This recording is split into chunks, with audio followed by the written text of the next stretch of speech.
Ко второму вопросу от Леонида. Валерий Викторович, вы много говорите о противостоянии страновой и глобальной элиты в США. Да. Не раз делали уточнение, что США это эффективный механизм в руках элит Великобритании. Так. Почему тогда в Англии мы не наблюдаем такого противостояния? Ведь их тоже сливают. Что английской страновой и глобальной элите предложили взамен? Или у них остаются возможности управления Китаем, как и США? Вот интересно, человек все понимает, но сам для себя перестроить ответ не может на основе собственного вопроса. Ведь он же сам говорит, инструмент, инструментарий. В результате этого что получается? У Соединенных Штатов освобождается много людей, ранее задействованных в управлении. Они становятся никому не нужными. Инструментарий урезается. Они безработные. Нет уже такого присутствия Соединенных Штатов во всем мире. Они безработные. А из Великобритании весь управленческий слой снимается и переходит в Китай. Вот если из Соединенных Штатов чуть-чуть, а остальное просто списывается в ноль, то из Великобритании он весь переходит в Китай. Вы посмотрите историю Гонконга, историю гонконгских банков. Ну, они очень говорящие, как перекачиваются финансы из Великобритании, и как переносятся процессы управления с британских банков на гонконгские. Сухие вот эти вот цифры, они говорят очень о многом, о том, как переходит это управление. И вот из Великобритании будут брошены только такое количество людей, которые, имеется в виду из управления, которые не являются никакой опасностью. А в Соединенных-то Штатах эти же люди, они в посольствах по всему миру, в базы военные по всему миру, они в различных НКО по всему миру. Там где-то филателисты, где-то цветами занимаются-то. Флористы.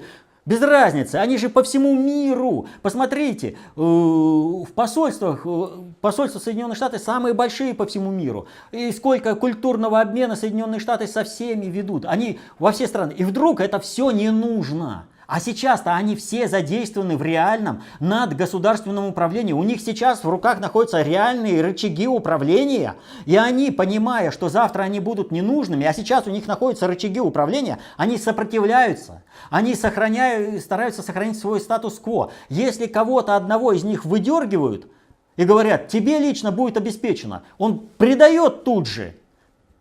А вот как давно уже можно было Хиллари Клинтон привлечь к уголовной ответственности за антиамериканскую деятельность, потому что там уж реально можно было шпионаж в пользу России. Одна сделка Uranium One что стоит. Вот. Но она что сказала? Вот на этой неделе буквально был накат на нее, и она сказала, ребят, а я одна тонуть не буду. Я все взорву здесь. А ее можно, конечно, раз и померла. Но архивы-то остаются. А значит, есть корпоративная солидарность тех, кто находится на реальных рычагах управления. Трампу приходится с этим постоянно бороться. Он их постепенно отрезает от управления. Но это, вы представляете, вот этот монстр, специально созданный для управления миром. А Великобритания это вот, чуть-чуть, мозговой центр, который управляет вот этим биороботом Соединенные Штаты.